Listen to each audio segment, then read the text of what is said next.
Good evening, everyone, and a very warm welcome to the Shaw Library at the London School of Economics and Political Science. My name is Dr. Susan Liotto, and I have the great privilege of serving as Chair of Council.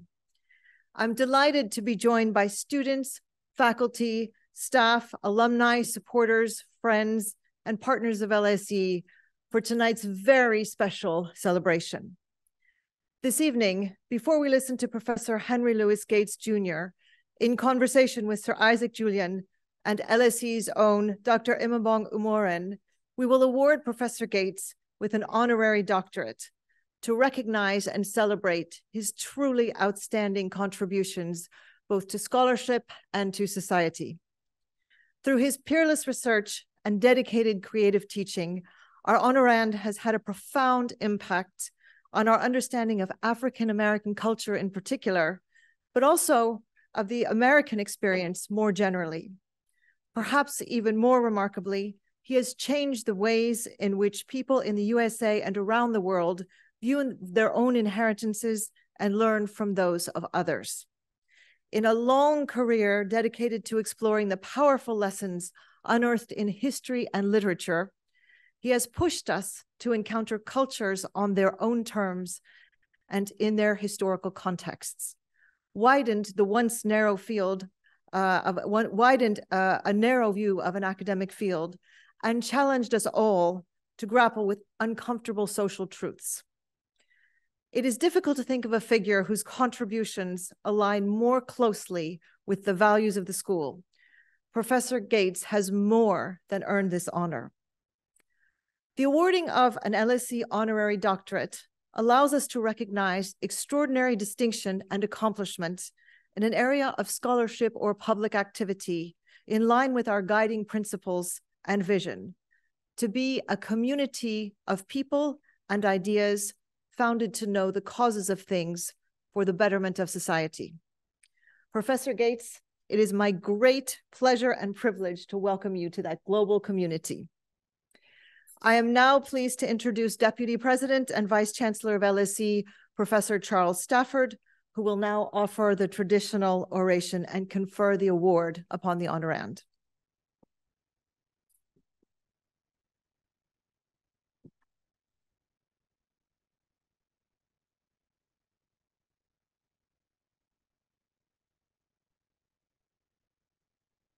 I have to say, before I start, we had half an hour with a group of LSE students in a side room just now.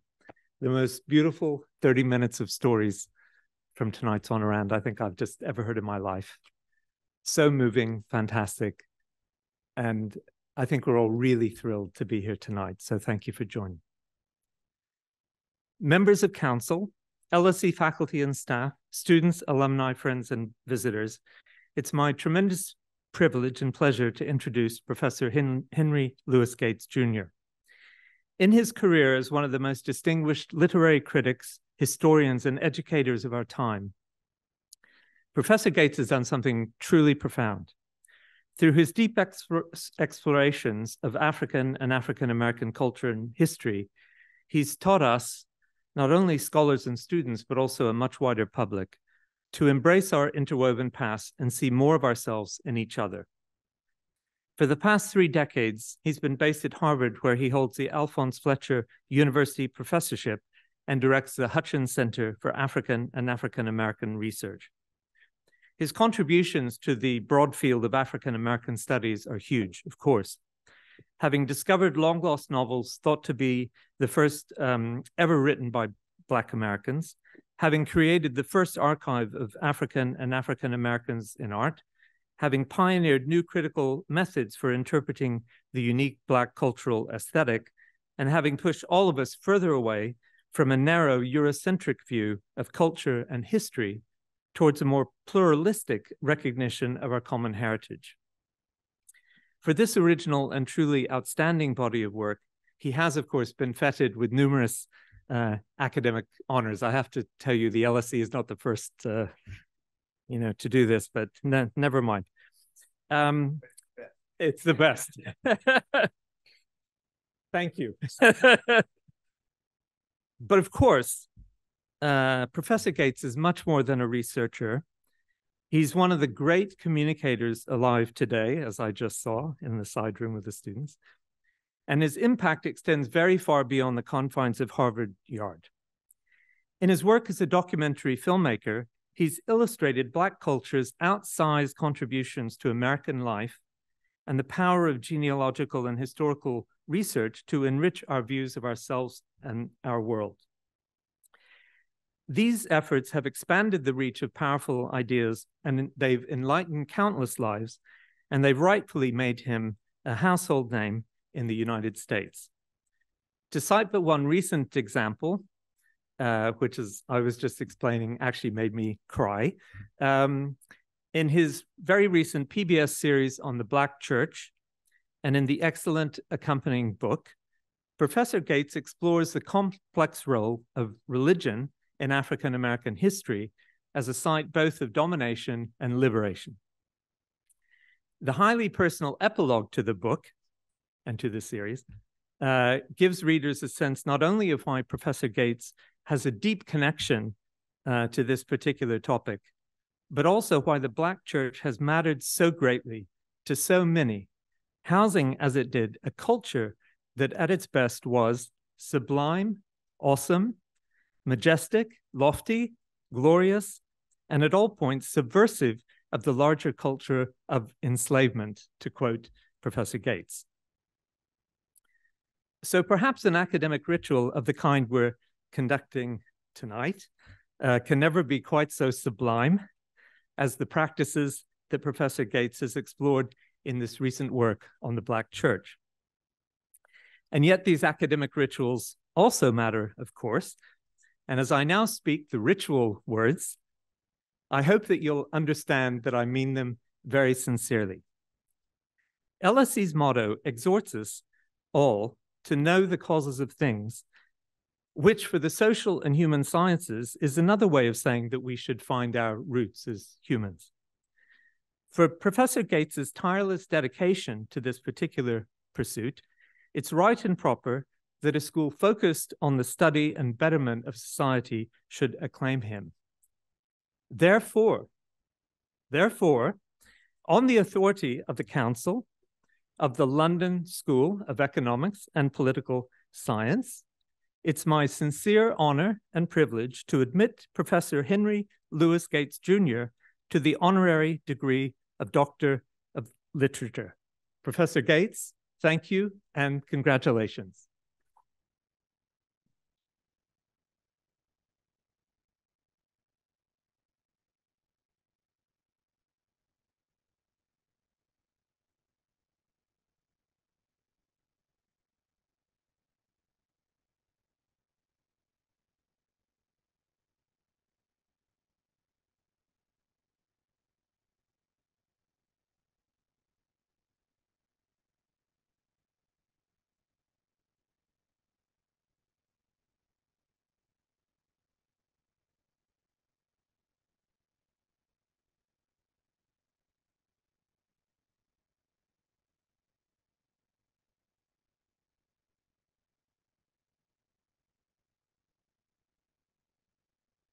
Thank you so very much. I'm deeply moved. It was a very kind introduction, Professor Stafford. This is a marvelous honor for me, ladies and gentlemen, honor I could not have anticipated or ever have imagined possible, to tell you the truth. Honestly, it never crossed my mind that I could possibly even be considered to receive an honorary degree from LSE. Never. LSE has played a curious role in my imagination for a very long time, something of a place of awe, for reasons that I'll explain in a minute. So back in June, imagine my surprise when I received the letter from Professor Eric Neumeyer informing me of my selection. I couldn't believe it. And I can tell you how very special this honor is by sharing an exchange I had about it with my wife, Dr. Mariel Iglesias Utzet, after I finally shared the content of Professor Neumeyer's letter with her with great trepidation. Why the trepidation? Well, Mariel herself is an academic. She was a professor of ancient philosophy at the University of Havana for 25 years and is now a research fellow at Harvard, where her work focuses on the slave trade to Cuba. Mariel is not, quite honestly, long on pomp and circumstance, to say the least, nor is she nostalgic or sentimental. She took her first two degrees at Moscow State. She did not attend her graduation ceremony and has not returned even once to campus in all of these years. And the University of Havana does not celebrate graduation with commencement exercises and does not give honorary degrees. So she's really quite ambivalent about these kinds of honors and these kinds of ceremonies. So much so, in fact, that when I received an honorary degree a year ago from my alma mater, Mariel declared with much glee, okay, that's it. Nothing can top this. So no more honorary degrees. And, and with some reluctance, because I do, you might have gathered, like pomp and circumstance, I agreed. Then came the letter from Professor Neumeier. Dilemma. What would Mariel say, I wondered? What about our agreement, my promise to turn away new honorary degrees? So I finally summoned up the courage to share the news with my wife, then braced myself for her reaction. And what did she say to my astonishment? Of course you'll accept this, you ninny. It's LSE. Why has LSE long held a special place in my imagination? Well, it all started when I was a sophomore at Yale and was assigned Jomo Kenyatta's classic work of anthropology, Facing Mount Kenya. I was astonished to learn that a head of state in Africa had published an academic work of anthropological scholarship that had emerged from work he had done with Bronislaw Malinowski here at the London School of Economics, culminating in a postgraduate diploma in anthropology. Malinowski, in fact, had written the book's introduction exuberantly, if not exactly escaping a bit of condescension, saying that Kenyatta's book, and I quote, was one of the first really competent and instructive contributions to African ethnography by a scholar of pure African heritage. Well, be that, he meant well, and brother meant well. This led to the discovery that Kenyatta was part of a circle of brilliant Black intellectuals in London at that time, including his best friend and mentor, George Padmore, a best man at Joe and Peggy Appiah's wedding. Isabel Appiah, are you here? There's Isabel. Isabel is Anthony Appiah's friend. Most of you know Anthony Appiah's my oldest and best friend. We were at Clare College. And Isabel's great-grandmother was sister of Beatrice Webb. How about that? Here in the Shaw Library. There you go. So his best friend and mentor, George Padmore, best man at Joe and Peggy's wedding, and C.L.R. James, with whom Padmore formed the International African Friends of Abyssinia soon after Italy invaded Abyssinia, with Kenyatta becoming the organization's secretary. Now, also part of this exhilarating swirl of Black intellection were the following. Paul Robeson, who enrolled at SOAS in 1934 to study Swahili and phonetics, and who wrote the seminal essay, I Want to Be an African, while living in London, and two essays that he published in The Spectator in 1934 while at LSE, and one of which he outlined the basic tenets of the Negritude movement unfolding over in Paris under Césaire and Senghor. And in I Want to Be African, Robeson said, and I quote, meanwhile, in my music, my plays, my films, I want to carry always this central idea, to be African. Multitudes of men have died for less worthy ideals. It is even eminently worth living for, unquote. Robeson's wife, Eslanda, who enrolled at LSE between 1933 and 1935, and then again in 37 and 38, and Ralph Bunche, who arrived here in 1937, 3 years after taking his PhD in political science at Harvard, the first African-American to get a PhD in political science in the history of the United States. Not only did Bunche attend Malinowski's seminars, he too studied Swahili under Kenyatta. After studying full-time at LSE, also studying full-time at LSE at this time, was a very young William Arthur Lewis, better known later as Sir Arthur Lewis, from St. Lucia, who graduated with honors in 1937, earned his PhD in economics here in 1940, and became the very first Black faculty member at LSE. Both Bunch and Arthur, a dear friend, would be awarded the Nobel Prize, the first for peace, the other for economics. In other words, if you wanted to be on the cutting edge of Pan-African cultural studies, African anthropology, and decolonization political activity, London in the 30s was the place to be, and LSE was at the heart of it. And all of this I learned when I was 19 years old, because we were assigned a book called Facing Mount Kenya in an undergraduate course at Yale. I used to try to imagine what it must have been like to be there at that time, to be part of the magic generated within this circle centered around LSE. How I envied them. And looking back, I believe that this was the source of my own dream of assembling a similar group of scholars and public intellectuals in an academic department whose work would focus on what my friend and former LSE Professor Paul Gilroy brilliantly termed the Black Atlantic, as well as on the Black world broadly, from the African continent to Europe, and in the Caribbean, Afro-Latin America, and of course, Black America. This also may have been the source of my own dream of studying abroad in England following graduation from Yale. When kids I was growing up with wanted to be Hank Aaron and Willie Mays, baseball players, nerd that I was fantasizing about being a Rhodes Scholar, to tell you the truth. And it was at Cambridge that Raymond Williams introduced me to the work of someone named Stuart Hall, though Professor Williams, oddly, never bothered to tell me that Stuart, like me, was a Black man who had come to England to study from elsewhere. Stuart's work, of course, would become the focus of Black British cultural studies, to which all of us working in literature, art, music, and film on my side of the Atlantic owe an enormous debt. This then brings me to the aesthetic of the person who is about to join me in a few minutes on stage for a conversation, Sir Isaac Julien. One of the many things that I love about Isaac's work is his focus on the archive.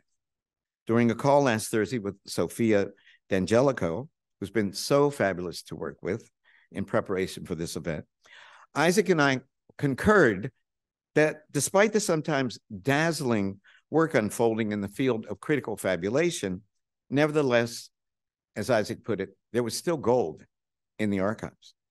And I want to end my remarks with a brief reflection on the importance of excavating the archives. One of the interventions that most excites me is the completion of some major archival projects that are revolutionizing, each in its own way, our knowledge of the history of race, the history of art, and the history of slavery more particularly.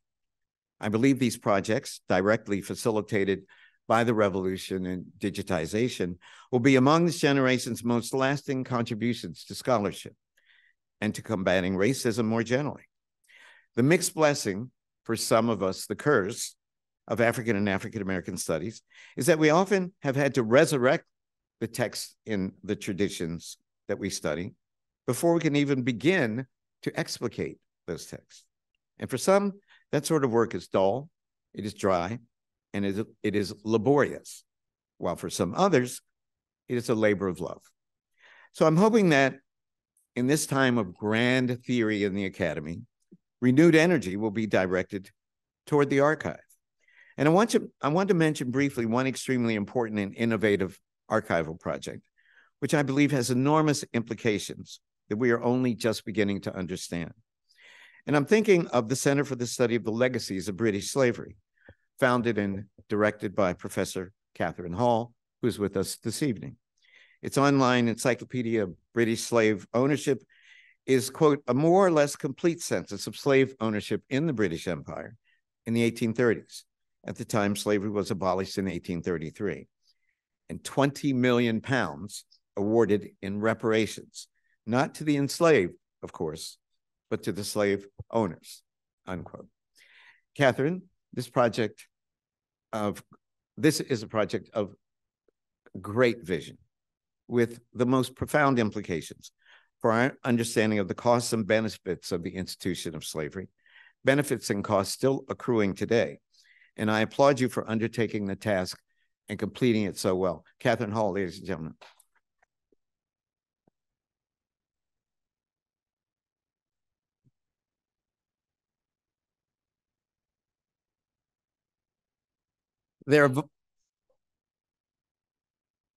Oh yeah, I forgot to mention that.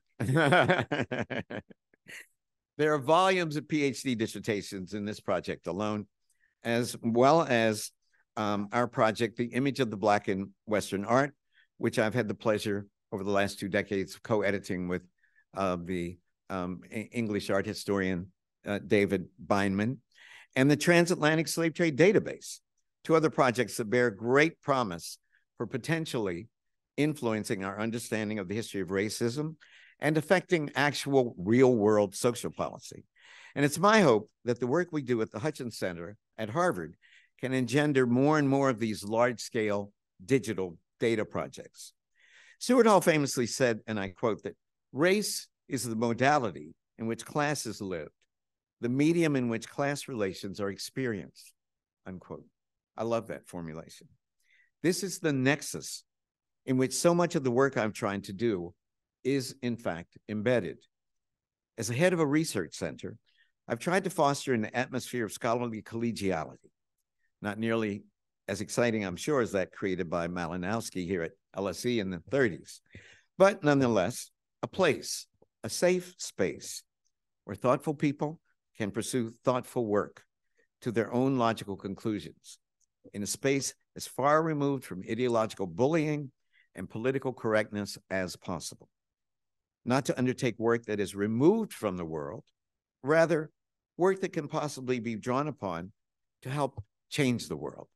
Precisely when in my own country, the democratic institutions that we so cherish, at least in theory, and the freedom of academic inquiry in practice, face daunting challenges that many of us thought had been long resolved.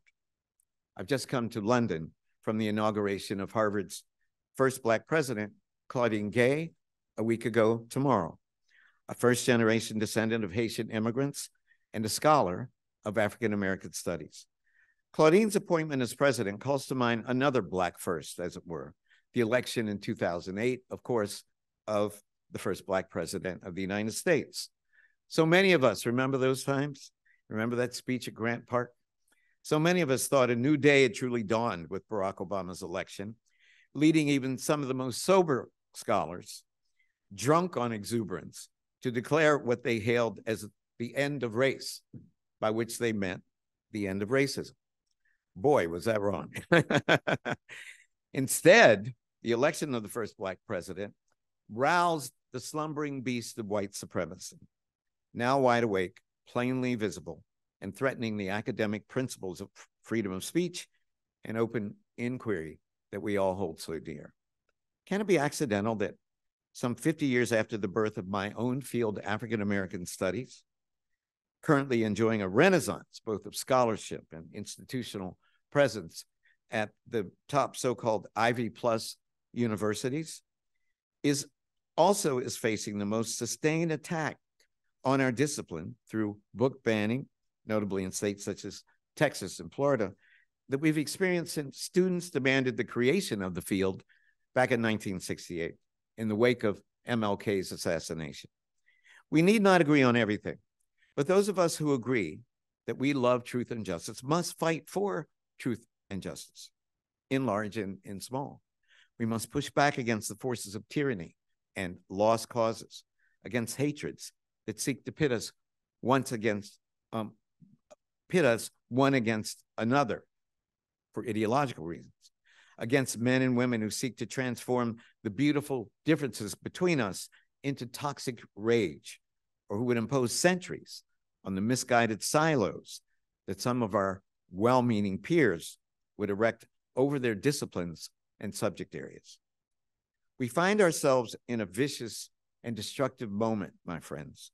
Universities here in the UK, at home in the US, and the world over can lead the repair of the world by holding open space for debate, dialogue, and free thought. That nexus of race and class, so intriguingly defined by Stuart Hall, brings to mind the marvelous LSE motto, to understand the causes of things. To understand the causes of race-based perpetual slavery and anti-Black racism, colonization and decolonization, as well as a complex set of relations between race and class in their myriad guises, has been the preoccupation, the obsession really, of a very long line of thinkers, of which I'm a very small part, most notably the great W.E.B. Du Bois, the circle of intellectuals studying here in the 1930s, and quite notably, the scholars of Black British cultural studies, all led by Stuart Hall, of course, and Paul Gilroy, Hazel Carby, and Isaac Julien, among many other seminal thinkers.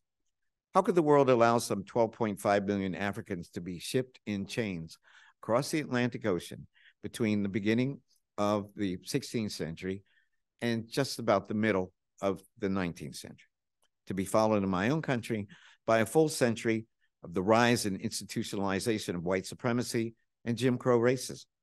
To understand these causes is at the heart of the work upon which we are embarked today, not just through the social sciences, but through the humanities and the arts as well.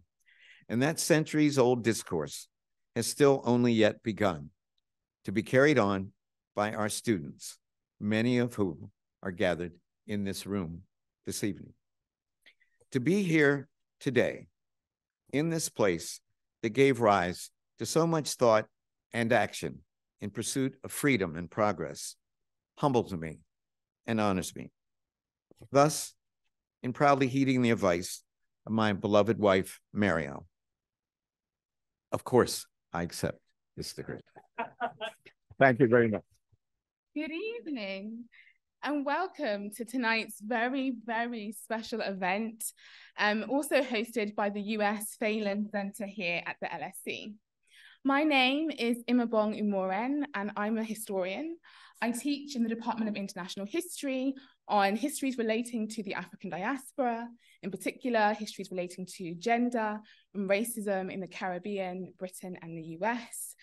And I am so honored to be in conversation with two outstanding guests whose work has inspired my own, whose work has lit up and animated my classrooms in so many meaningful ways. I'm now going to introduce our speakers. So, Henry Louis Gates Jr. is the Alphonse Fletcher University Professor and Director of the Hutchins Center for African and African American Research at Harvard University, Emmy and Peabody award-winning filmmaker, literary scholar, journalist, cultural critic, and institution builder. Professor Gates has published numerous books and produced and hosted an array of moving, beautiful, and monumental documentary films.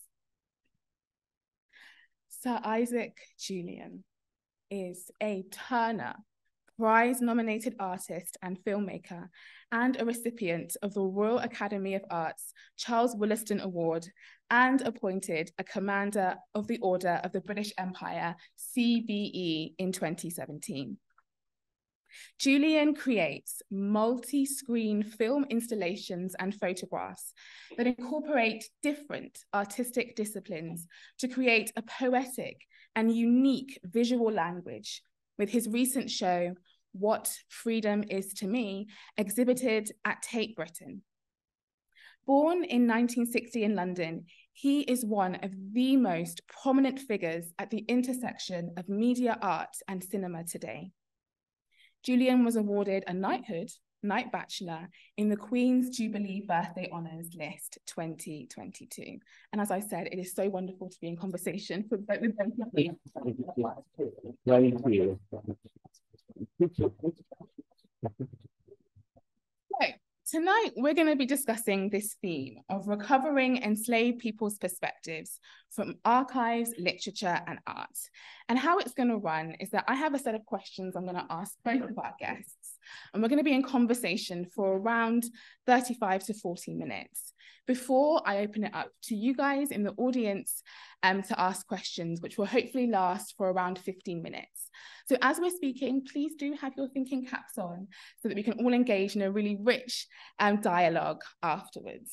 Okay, so this is super exciting. Let's make a start. Okay, so let me start with you, Professor Gates. Now, you recently published a really fascinating piece in the New York Review of Books that kind of charted the arc of your career from your kind of childhood interest in history to being one of the most sort of popular documentary series producers. Can you tell us a little bit about how this arc formed? Can you tell us a little bit about how you ended up making really influential documentaries that trace the diversity of Black histories? Well, the idea that I would be a filmmaker, it just never had occurred to me. It was, is this thing on? Oh, sorry. Smarter than me.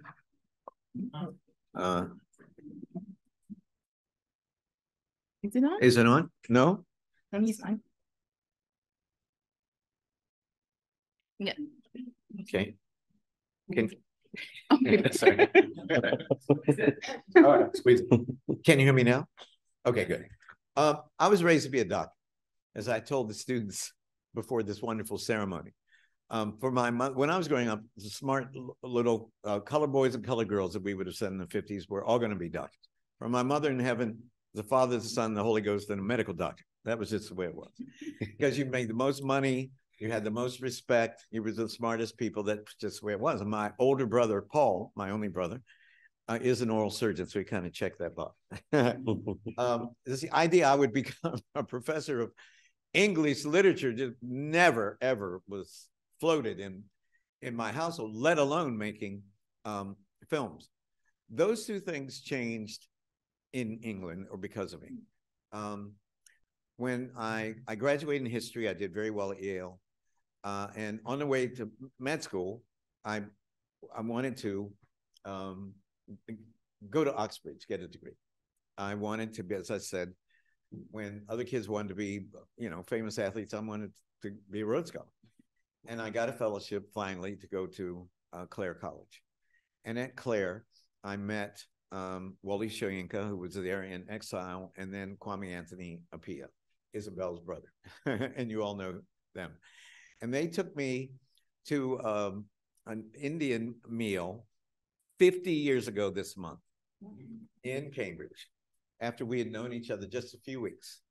And they got me plastered on wine. I was telling the students, my generation at Yale, how can I put this? Did not get inebriated drinking wine. We got inebriated in more vaporous forms. we used the cheapest wines to fill hookahs with, like Mad Dog 2020 and Boone's Farm apple wine. And look at Bert Cooper, my Yale classmate. He's laughing because he knows I'm telling the truth. So, and Soyinka is quite a connoisseur of wine. So he said, look, you're going to be a civilized person. You have to learn how to drink wine. So, okay. So I'm very heady. And Wally and Anthony, they banged the glass and they said, look, we have been sent here from the future to give you a message. You're not going to be some damn medical doctor. You are going to be a professor of African and African American studies. And ladies and gentlemen, I sat there and cried because it is really the thing I wanted to do, the thing that I was fantasizing about, but didn't even have a language to articulate for myself. And that was the right place to start, with Soyinka giving me individual supervisions in African literature and African mythology. As for the film part, again, it involves the BBC. I saw Kenneth Clark's Civilization in 1970, and it just knocked my head off. It's apocryphal, but and it's racist. But the story is that Woodrow Wilson screened his Johns Hopkins classmate D.W. Griffith's Birth of a Nation at the White House that said it was history written with lightning, more or less. Nobody knows if that's true, but that's what it said. Seeing Kenneth Clark stand there and give you a lecture on his feet and walk you through the history of Western art, it just knocked my socks off. And a couple years later, there was Jacob Bronowski's The Ascent of Man. when I came to Harvard, and I sort of have a deep fantasy that as I wrote in the New York Review of Books, that maybe I could do that.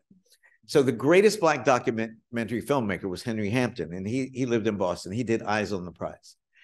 And when I went to Harvard in 1991, Alberta Arthurs, who was a big wig at the Rockefeller Foundation, said, you should meet Henry Hampton. So I went down to see him. Blackside was his studio. And he walked me through the process of making a documentary film from concept to, and by the end of the day, man, I was hooked. And so I said to him, you know, Henry, in England, they have sometimes professors like me standing in front of a camera. And I swear to God, he looked at me, Isaac, for a long time, and he said, yeah, that's in England. Oh shit, that's not going to happen.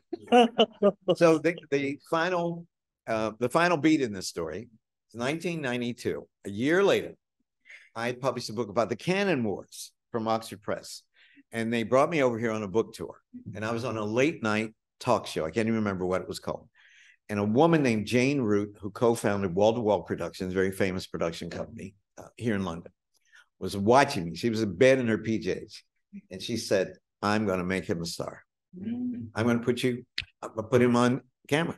And she wrote to me, I wanted it so badly, the letter terrified me.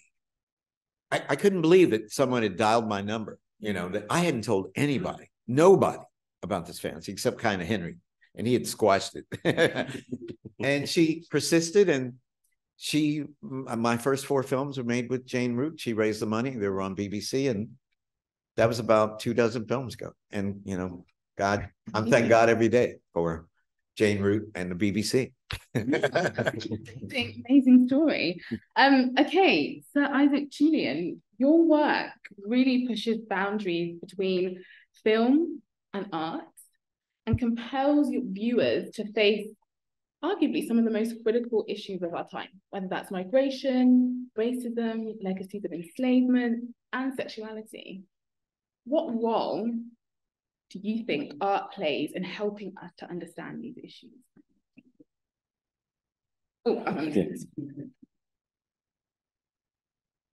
I mean, well, I think in a way, it's really interesting for me in terms of thinking about the making of works. Because I think, of course, I mean, I was looking also at television, you know, as, you know, a young child, and not feeling there was really this kind of representation or breath that I needed to, in a way, feel like a person.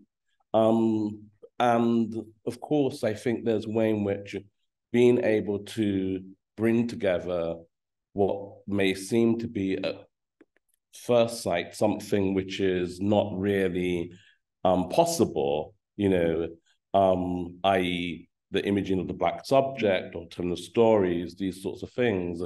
In a sense, I mean, my own experience was, you know, unusual in terms of my exposure to film making and photography as a teenager. But I would say that the kind of inspiration relationship to making works for me and their role, you know, stems actually from, I mean, for me, in a very personal way, the kind of struggles, I mean, my early works, Who Could Colin Roach, as an art student, you know, being a little bit transgressive, getting those brand new video art cameras out of the art school and taking them onto a demonstration wasn't quite what my professors imagined I should do with them, but it was really the beginning of making work for me. But I would say that moving on in relationship to, well, if I think about that moment, it's the early 80s, there is civil unrest, there are riots taking place in mainland Britain. And I would say that my formation, you know, comes out of this moment, but I think I wanted to instill within my works something else, another kind of register. And it's really, you know, in the mid-80s, in fact, being very much inspired by Skip Gates, and the writings of Anthony Appiah in Race, Writing and Difference, where we begin to make this sort of correlation. And of course, it's also in the kind of conversations and exchanges, between scholars like Paul Gilroy, who are sitting here, and being able to be introduced to a whole society, really, of intellectuals. Of course, Stuart Hall was very much at the forefront. And I think in a similar way, his presence on television, that sort of media was a very important catalyst. And I saw that, in a way, making films and making art would be an important catalyst for a sort of expression of oneself. And so I think that is really, where it all begins, and I think, in a sense, it's then the relationship then between the conaudiates of what was, I think, which we kind of followed in relationship to, Paul's brilliant theorization, the Black Atlantic, and following those roots, which we were able to sort of, in a way, start to bring together a kind of language, and I think it's like an ongoing one in terms of my practice, and it results in what Skip was talking about in his lecture around people being obsessed, I would say now, with the archive, so it results in, producing a work like Lessons of the Hour and sort of making this publication, because, of course, writing and, in a way, literary criticism and all of those things are what are interpolating my practice in relationship to making sort of like art. And of course, I'm not the only one that's in this archival fever moment, because I have a present, Skip, from someone who's a great admirer of yours, Sadie Smith. Right. And she wasn't able to be here, but she wanted me to give you her book. And here we have this new novel, The Fraud, set, of course, in the 19th century. So another person that's really interested in this whole area. And we're all, as it were, we're following, to some extent, in Catherine's footsteps. But she wrote a very interesting note for you in the beginning that you may want to read and share. Oh, that's terrible. You want me to read it? Okay. Dear Skip, I'm missing your great unveiling, but everybody already knows your damn masterpiece. Yours, Zadie Smith. Oh, that's great. Thank you. I love Zadie. And this is fascinating. It's gotten great reviews, and from the 19th century. Precisely. But there's a tension. Some people don't want to do the work of the archive, as I tried to suggest. It's easier to make it up rather than to go back to the archive. But the archives have never been more open, more exploitable, as it were, more discoverable, more searchable. And that we have to push people back in the archives because it's hard work. But it is what it yields. There's so many good stories there. Thousands, I mean, it's a stupid thing to say, just zillions of stories that we can, and excavating the information in the archives will allow us to tell the narrative in a fuller and more accurate and complex way. So I like that. So I have a question about archives. Okay. So as we've all been kind of discussing, archives exist in manifold ways, and they present, I would say, scholars with both opportunities, possibilities, but also limits and problems, especially regarding whose voice is heard in the archives, the silences of the archives, the violence of the archives also, which so many scholars of enslavement and the Black experience more broadly have done amazing work on highlighting. How do you both kind of approach or deal with some of the kind of real conflicting power dynamics of the archive or archives in general? Well, I think I've always seen them as a springboard for the reimagination or the kind of reconstruction of, constructing the spaces and the absences, that these erasures are spaces where, if one follows an archival trail, in a sense, there are nuances which can be brought to life. And those things are brought to life by both the aid of a certain scholarly approach in terms of the relationship that I, in a way, have to scholars and to texts. But then also there is that part of the kind of course, what's been termed critical fabulation, where basically one is able to, as it were, reconstruct the spaces and to give those sort of nuances. And I think, this was something which was very much part of making my early work, Looking for Langston in 1989. It's connected to Lessons of the Hour. And my recent work, once again, Statues Never Die, which is a kind of portrait of Alan Locke. And so I think there's a way in which, and there is, of course, when we originally were made film with Mark Nash, my partner sitting here at the front, there wasn't the internet. He went to MoMA, he went to Schomburg, he went to Washington. We had to find the pieces, the photographic evidence through Van der Zee or through, a myriad sort of archival spaces which were located in Harlem and not on Google, right? So yeah, I think there's that sort of general sort of inspirational aspect that they provide for really making images and the telling stories which need to be told in a kind of unique way.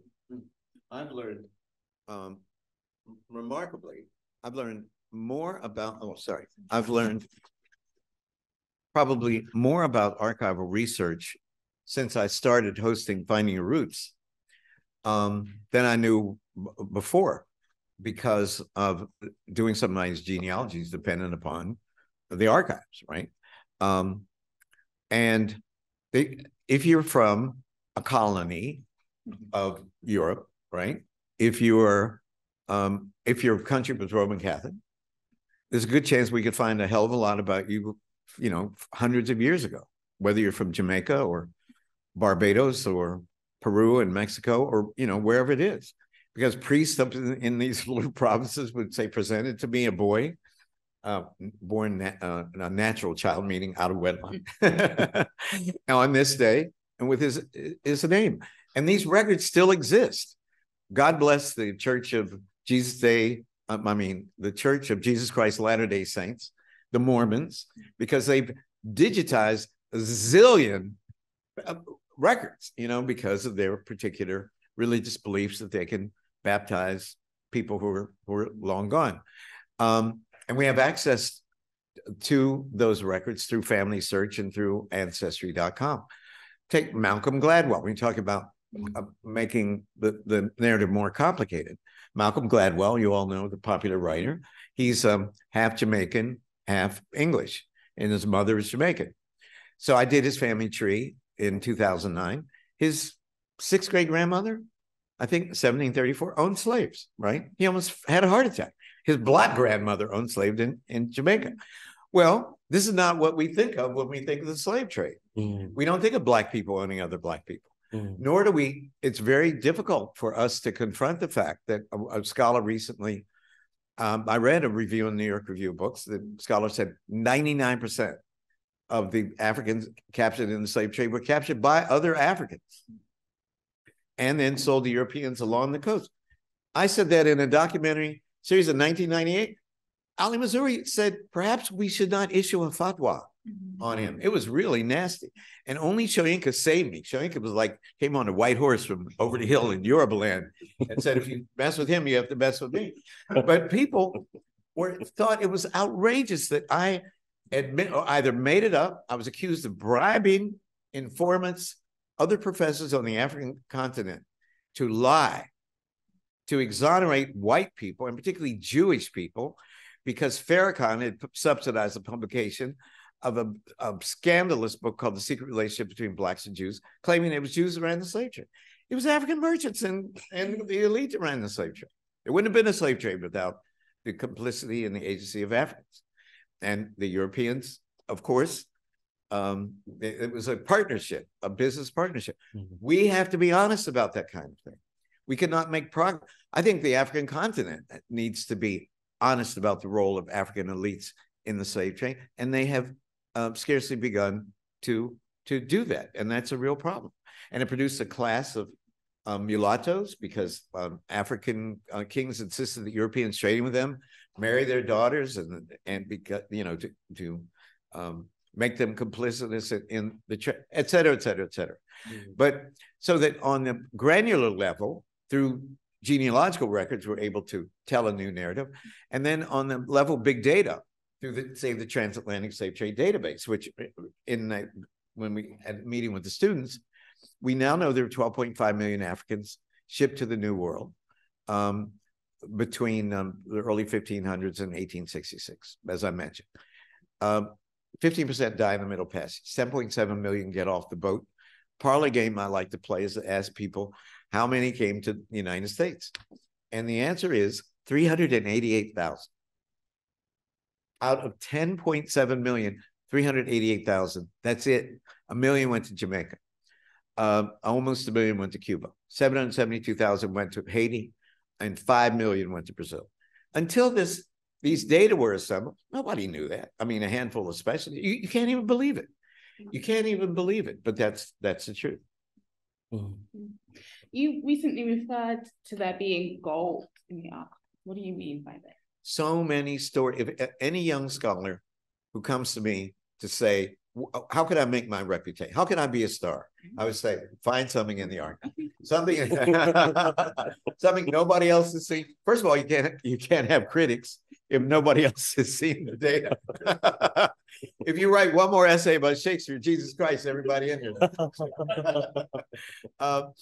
But there's that thrill of every time. I mean, a couple of times in my career, I've discovered something. Yeah. And the first time, the first novel published by an African-American woman in print, Harriet Wilson's Our Nig. It's a funny thing. I ordered a copy from Amazon, and it came, Catherine, and Alexa tells you that there's a book has arrived. Alexa said, "Your book, blip. No, our blip has arrived." I went, "God damn, that's cold." Alexa's got political correct. And then one that was very controversial and Harriet Wilson, Hannah Craft's The Bondwoman's Narrative. I bought a manuscript at an auction, and a woman who had been a friend of mine, the greatest bibliophile in the history of the United States, Black bibliophile, Dorothy Porter, who was a librarian at Howard University, had this manuscript in her possession. And she used to tease me when we'd have drinks. She loved martinis. She said, "I have something that's going to blow that Our Nig away." And I would say, yeah. And it was a holograph manuscript, which means a handwritten manuscript over 300 pages, purportedly written by a fugitive slave. And I bought it at an auction. And I sent a white man who worked on my staff to buy it, because if I showed up in the room, it would have been, Oprah was doing the same thing. Oprah's white guy was there. That's what I'm getting against. Like these rich Black people, plus institutions. I was the only bidder. I got it for $7,500. So I spent months, a year, iron gall ink, dating the paper, the glue that she used for revisions, everything. I found the name of the slave owner, the plantation, so much about her, everything but who she actually was. But I released it very honestly, saying what I knew, what I didn't know, a facsimile edition of the handwritten manuscript. And it sold 200,000 hardback copies and was on the Times bestseller list for 16 weeks. But I got pushback from scholars saying, you didn't really find it. And could a Black person, really condescending, could a Black person, a Black woman, have written anything so sophisticated? Because she lifted passages from Bleak House, and it's very intertextual, right? So she was very well read. And they said, "No, we think a white woman." I probably said whatever. And in 2 weeks, a young scholar named Greg Hekimovich who was chairman of the English department at Furman University, spent 20 years taking me on. And he told me to my face, I'm doing this project to prove that you're wrong. What you did was preliminary and, you know, sort of irresponsible. And I'm going to prove that you're wrong. And in 2 weeks, The Life and Times of Hannah Crafts being published with an introduction by Henry Louis Gates Jr. And everything that I theorized was absolutely the case.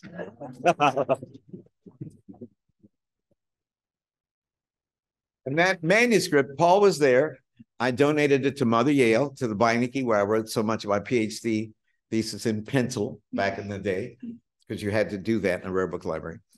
And when I donated it, whatever year that was, Paul, it was appraised at, remember, I paid $7.5. It was appraised at $350,000, so I got a tax deduction. And now, now it's appraised at over $1 million, because holograph manuscripts for white canonical authors are rare.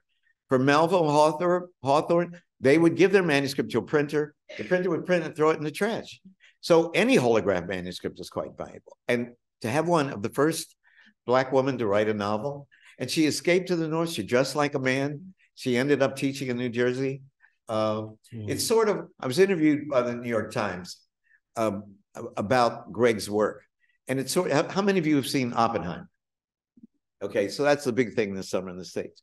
So Oppenheimer theorized black holes in 1939. And it was only through one of the telescopes, it was the acronym I forget, in 2015, that you could see a black hole. That's my relationship to Greg Hekabovich. I theorized this woman, and he proved it. That's exciting. That's a really exciting thing.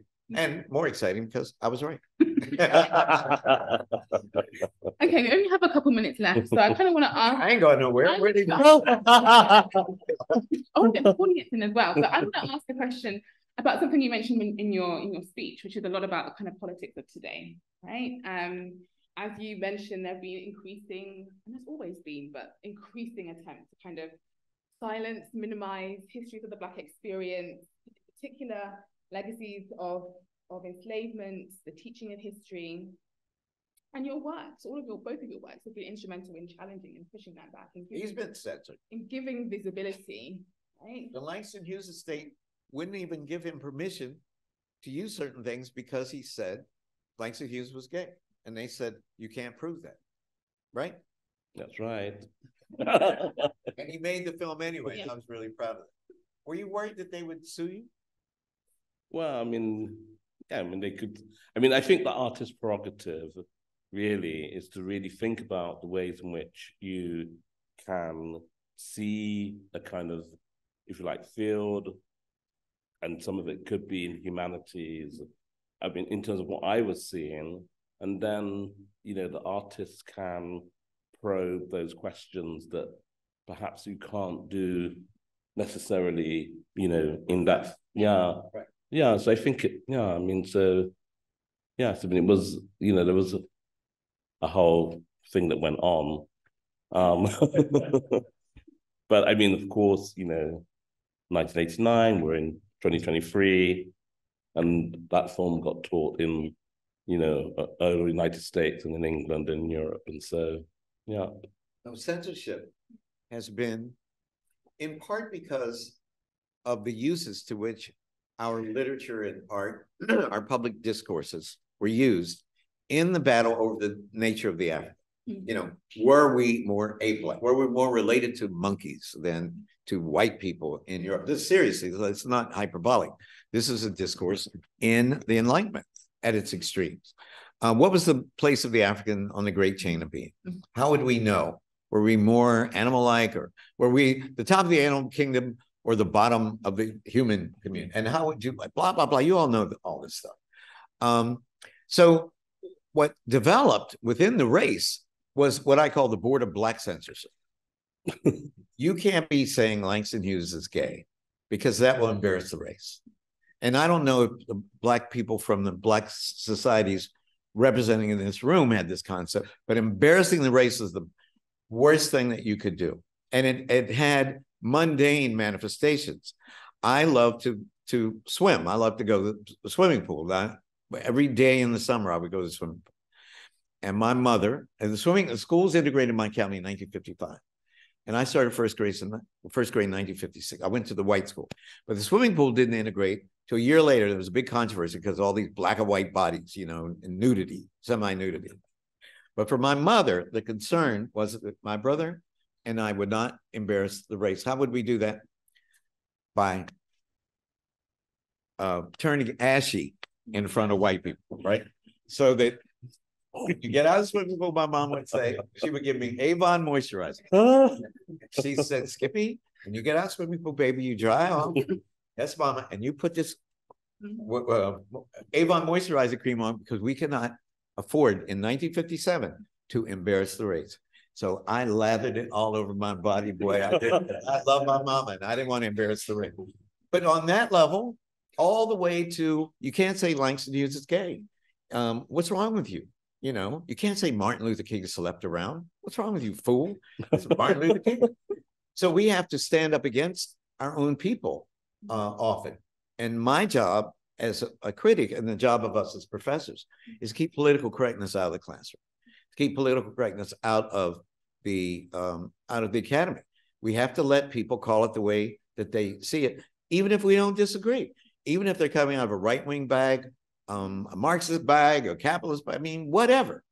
I firmly believe that, and I won't take part in censoring people because of their ideology. I think it's disgusting. Censorship is to art, is lynching, is to justice. I've said it before, and I mean it. And as long as I'm running the Hudson setting.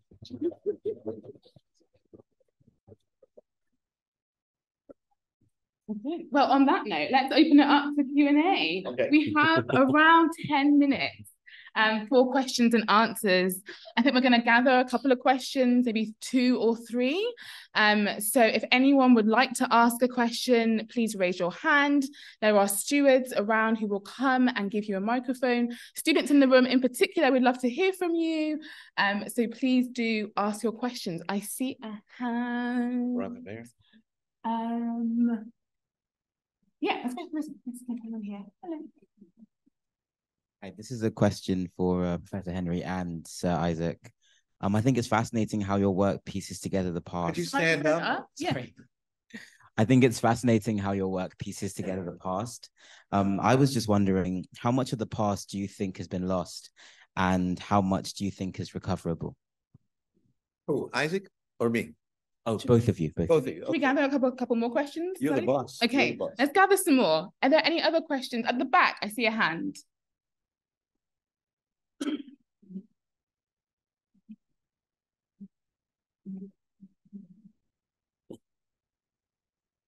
Thank you very much for that for your talk. I watched your Who Do You Think You Are? Oh yeah. Yeah, and what was the most difficult aspect of archiving in piecing together your guest stories? Okay. And what was the theme that came out of your experience of talking about the history of each individual guest on your show? Okay. Okay, there's 2 questions and then we'll go back out again. Okay. You want to start? How much of the archive do you think has been lost? We don't know because it's been lost. Right? No, it's an interesting question. And I think in a way, I mean, if you start from that point, then in a way, yes, you know, it would be unsurmountable, you know, how much has been lost.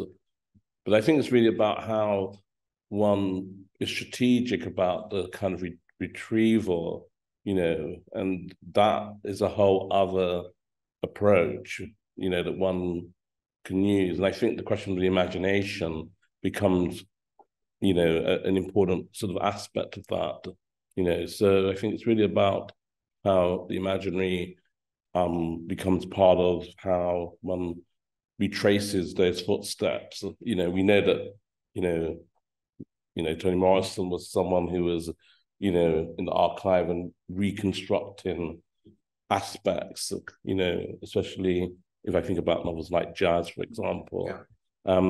My favorite of her novels. Yeah, and so I think there's a possible work that needs to have this aspect sutured into it. Yeah. I like that phrase, sutured into it. That's good. When I was growing up, Black people couldn't do their family trees, right? Because of slavery. They were always, remember, they're between 10 and 12% of our people were free in any given time between 1800 and 1860, right? And if you're free in the United States, even if you were Black, you were listed by name in the federal census. If you weren't a free person, you didn't have a legal name, right? So you weren't in the federal census.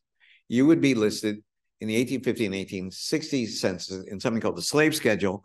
And you had to find the white person who owned your ancestor. And then on a list of their property would be listed a male, approximate age, color, either mulatto or Black, and gender, but not a name. So Frederick Douglass famously said in his second autobiography, My Bondage and My Freedom, genealogical trees do not grow in slavery in 1855. But it turns out they do. Because of the revolution in digitization, paradoxically, you can find your enslaved ancestors' genealogy if you find the white man or woman who owned them. Because in their estate records, tax records, whatever, they would have to list your ancestor by first name. Because you couldn't pass in a will your slave Henry to your daughter without listing Henry's name. So through a curious process, we can find where your ancestor was in 1870, the first federal census to list all Black people by name, 5 years after the end of the Civil War. Then look at the same county 10 years before for slave owners with the same surname and see if they owned anyone 10 years younger than your ancestor in the 1870s. It's not foolproof, but we were remarkably successful. So now we have never struck out in finding your roots. We've done hundreds of people. We've never struck out, and we've always gotten back at least 200 years for every African American we've done. The other surprise is that no African American has been. All my guests are tested by 23andMe and Ancestry.com. And I've had to work really hard to learn about genetics with great tutors from Harvard. And I know a fair amount. I mean, for a guy with a PhD in English, I think I do pretty well. But no Black American is 100% Black. Not one has ever been tested by 23andMe or Ancestry who was 100% sub-Saharan African. And this is over the last 500 years. Meaning if we had your ideal family tree over 500 years, not one would not have a white person on that family tree. And here are the shocking statistics. The average African American is 24.8% European. 24.8. Native American, all African Americans think they descend from, Sitting Bull or something. And only the average African American is 0.8% Native American.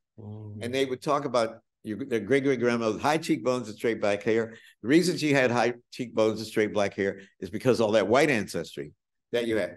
Because of rape and cajoled sexuality. Sometimes, though, shockingly, we find Morgan Freeman. You all know Morgan Freeman. I did his family tree. His third great-grandmother had children with the overseer on a plantation in Mississippi. Must be rape, right? Overseer. Simon Legree. Well, guess what? At the end of the Civil War, they lived together. They had 9 children, and they lived together for the rest of their lives in Attala County, Mississippi, and are buried next to each other. What the hell was that? That is the kind of complexity that's buried in the archive. I can't begin to explain that relationship, but it's there. So to answer his question, in Frederick Douglass's time, we would have said all Black genealogy is lost. All Black ancestry is lost, but now we know it's not. We just have to get at it counterintuitively. Which is quite exciting. Okay, any more questions? Perfect. We've got 3 questions on this side. Can we get some microphones here, please? This lady in the front. And a brother in the front. And brother in the front. Yeah. I was just wondering if both of you could speak about current or new projects that you're working on. Yeah. Isaac. Okay. Oh, you want to take questions? Yeah, let's gather. Okay, yes, ma'am. You have the microphone at the front?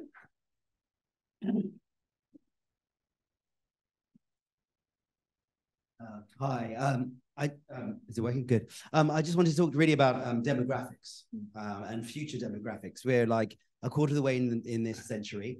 And so somewhere like Africa, 1.5 billion people. We're going to be 3 billion by the end of the century. I think it's something like, I think it's 3 or 4 out of every 5 children will be African by the end of the century. What about the history of how do we explain, do you think, or how will we have, because Africa has hardly any statistical records or currently, how will we explain genealogy and how will they understand this past century, do you think, at the end of the century? It's a great question. You want to take one of those? I wouldn't say a cool question. Okay. That's a good question. Well, since colonialism, there were fabulous written records. I mean, anywhere the Brits were, they were making all kind of, had people in the outposts, and all they were doing was writing down details about, and the missionaries. It's the same. That's what I was alluding to, that if you were from a country that was colonized with a good bureaucracy, and the church, and the Anglican church was just as good as the Roman Catholic Church, it's gold mine. I mean, we can do genealogy. And now, since independence, of course, there wouldn't you say there were fabulous records since the last 60 years kept, or no? Well, I think, unfortunately, in loads of places, the first thing that is stopped in countries that are poor is people stop taking statistical records. So data is really poor. Oh, right. Unfortunately. Well, you're saying, in effect, perhaps the data collection was better when the British were there and the British left. That's a sad thing to say. I think, this is not a direct answer to your question, but when I think of 3 out of 4, you mean 3 out of 4 human beings would be African? Okay. Whenever I go, I was talking to one of the students who's from South Africa, and I love Cape Town, right? I have an honorary degree from Cape Town. Back in the days when I accepted honorary. And I love a little fishing village called Kalk Bay. So whenever we go to South Africa, when you land at the airport and you drive for miles through those shanty towns, man, and when you go to Soweto, and there are 4 million people that, I don't know about you, when I first heard of Soweto, I just thought it was a little, ghetto or something, right? It's not. It's like a country. The distribution of wealth is the biggest crisis facing our people in the African continent, without a doubt. How we can increase the size, get people from the, as it were, the no class to the working class, and the working class to the middle class. How can we do that? Is the challenge. I was talking last night to a group of friends. Andrew Remmer took me and members of the Boulé, and I hosted them on the board of the Aspen Institute. And I hosted a conversation once between Condi Rice and Madeline Alba. And I asked them, which is, because Marielle and I argue about this all the time because she's Cuban. Which comes first, economic freedom or political? One person, one vote, or give people access to the means of production, so you can rise, and predictably, but not a surprise. Madeline said economics, and Condi said one person, one vote. We have to figure out how we can affect economic reform on the continent to move these masses of people living in these shanty towns out of this horrible existence into places with electricity and running water, and people have hope. Otherwise, I think what we're going to see is just continuous revolution. And we've had 7 coups in sub-Saharan Africa in the last couple of years, right? What's going to happen with that? I always think of South Africa as just a tinderbox. Oh, and it's just going to blow up because the one, you talk about the 1%, yeah. And there's Cyril who's a billionaire. The guys in the ANC who are on Robin, they became the wealthy people, and they go, hey, this hegemony wasn't so bad. It just needed some black people in it, right? It's so easy to succumb to that temptation of wealth and not want to distribute resources fairly. That is the challenge of Africa to me. And I don't see anybody who's practicing in innovative policies. I hope I'm wrong and can be corrected. But when I go visit my friends in Nigeria, there are all these area boys, as they call them, outside. They live in armed camps in South Africa. My friends can't jog down the street. There's a guard at the corner. You know, when we drive home, we live 3 blocks from my office at Harvard. I think, how many guards would I encounter if I were in Lagos or Dar or in our neighborhood? We live in a fabulous neighborhood, and there are none. You know, I could walk down. I'm not going to get mugged, most likely. And if you do that in Cape Town, in Joburg, in the comparable neighborhood, you would. It's insufferable. But my friends have gotten used to it. They're not even aware that they're in a claustrophobic economic environment. So it makes me sound like a socialist that Catherine Hall's having a heart attack to think I would be doing. But it's true. We need to redistribute resources dramatically. Don't you agree? 60% of young people in South Africa are unemployed. Yeah. You think that number here, to have that many young people, and it's multi-generational. So you have, in some of in Paris, Johannesburg, you have generations of people that are unemployed. How do you bring those people back to work? Right. Well, someone sent me a link to a piece in the Times today, New York Times, about the math scores in New York City. And Marielle, you can correct me. 70% of the Asian kids passed. What percent of the white kids? 50%? 70% of white, 75 Asian, 75 white, 30% black. 30% of the black kids in New York City passed the math test. Where's that going to leave us? You know, is that that has to be one of the most urgent social needs, social crises, fighting and inhibiting the progress of our people. Right? Plus, we have this wave of right-wing lunatics, you know, who are trying to send us back to Africa. You know, I'm serious. They like, I don't know how all you Black studies people got in here, but we're going to get you the hell out of here. That's what the rollback to affirmative action is all about. It's terrible. It is terrible. So I just want to on that happy note. Yeah. This is a question Time to have a drink. Research. So we had a question about current research. Oh yeah, what are you working on? Please tell us if you can, if there is any. Yeah, Isaac, what mischief are you up to? Outing all these gay people. Of course. You ought to be ashamed of yourself. I mean, there's a few projects. I mean, some of them, I think I'll be going back to the 19th century very soon. So that's one hint.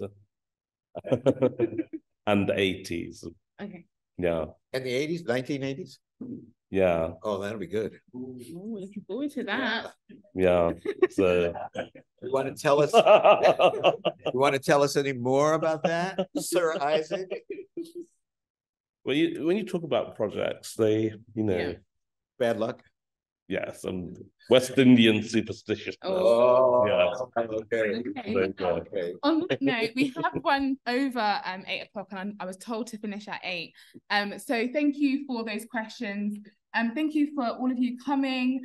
Please congratulate again Professor Gates on this amazing achievement, and thank you to Sir Isaac Julien for being in conversation and for such a wonderful event. Please join me.